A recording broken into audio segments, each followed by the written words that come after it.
वक्त कभी रुकता नहीं, तो चले वक्त के साथ, देखते रहे हर वक्त द टाइम्स नेशन 14। भाईचारा, अमन और शांति, ये बातें बहुत खूबसूरत हैं और इसको पूरी दुनिया में किसी न किसी तरीके से इम्प्लीमेंट करने की ज़रूरत है।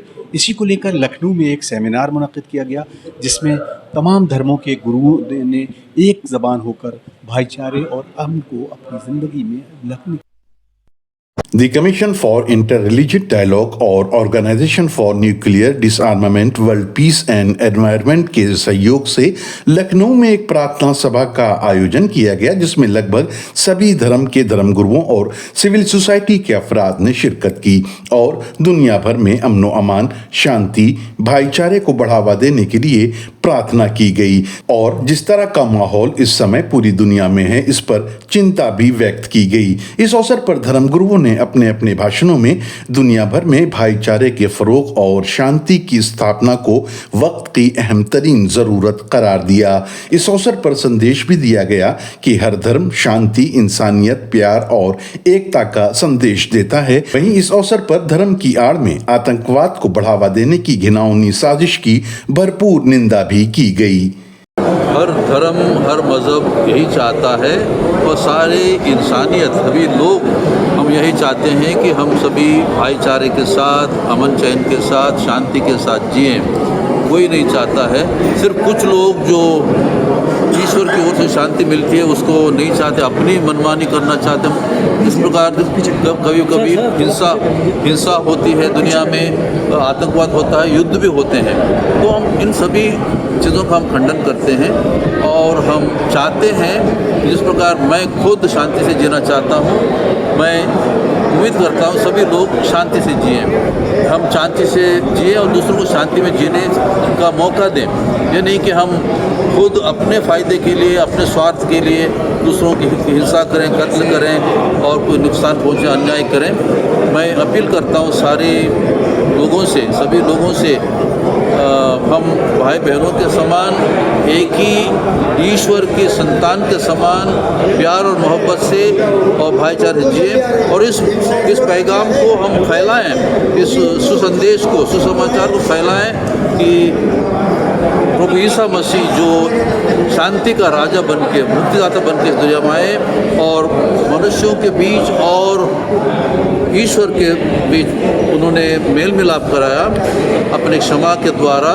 तो उसी प्रकार हम चाहते हैं कि हम मेल मिलाप के साथ, भाईचारे के साथ, शांति के साथ, अमन चैन के साथ जिए। यही मेरी आशा है। हम मुख्तसर मैसेज ये है कि ना कोई पुलवामा हो, ना कोई पहलगाम हो, सुकून रहे, अमन रहे, शांति रहे। मुझे इस्लाम के नुमाइंदे के तौर पर यहाँ बुलाया गया था, तो मैं तो ये समझता हूँ कि रसूल ने फरमाया कि मुसलमान वो होता है कि जिसकी ज़बान के और जिसके हाथ के शर से लोग महफूज रहें। तो मैंने वही जुमले यहाँ दोहराए हैं ताकि जो नहीं समझता है और बिल्कुल ना समझे वो भी ये समझ ले कि इस्लाम दहशतगर्दों का मज़हब नहीं है, बल्कि रसूल वाले रसूल का मज़हब है। उसी पैगाम को हमने यहाँ नश्र किया। उसने किसी एक इंसान को कत्ल किया, उसने पूरी इंसानियत को कत्ल किया, और किसी ने किसी एक इंसान की जान बचाई, उसने पूरी इंसानियत की जान बचाई।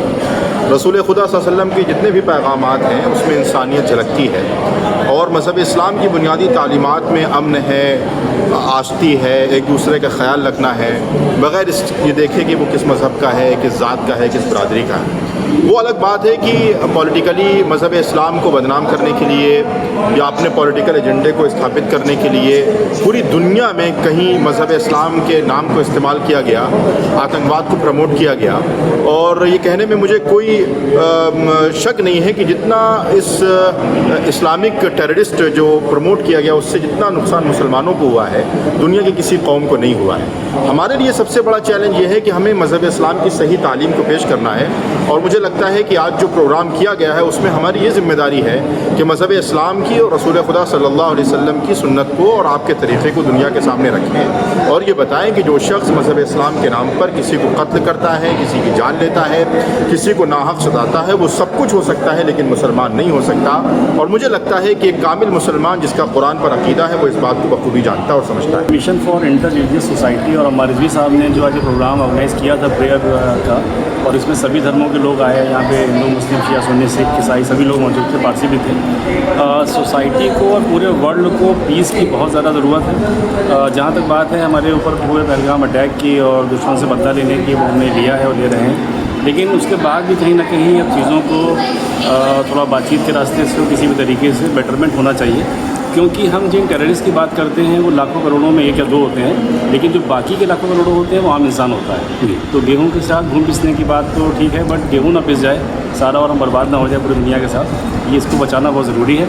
और उस सिलसिले में ये प्रेयर का आयोजन जो हुआ बहुत बेहतरीन है, बहुत अच्छा कदम है और ऐसे आयोजन भी होने चाहिए, उस पर अमल भी होना चाहिए। अमन और शांति ऐसे बहाल की जाए कि हमें रिलीजन में, कास्ट में और सोसाइटी में डिफरेंस नहीं करना चाहिए। हम सबको एक समान रहना चाहिए, चाहे हिंदू हो, मुस्लिम हो, सिख हो, ईसाई हो, कोई भी हो, हम सबको हमेशा एक धर्म में रहना चाहिए। कोई ना यहाँ हिंदू है ना मुसलमान है, सब एक ह्यूमन, एक इंसान है। इस प्रार्थना सभा में दुनिया भर के मजलूमों और आतंकवाद का शिकार हुए लोगों के साथ खड़े रहने का संकल्प भी लिया गया और आतंक का शिकार हुए मृतकों को श्रद्धांजलि भी अर्पित की गई। The times nation, Lucknow. देखते रहें हर वक्त द टाइम्स नेशन 14।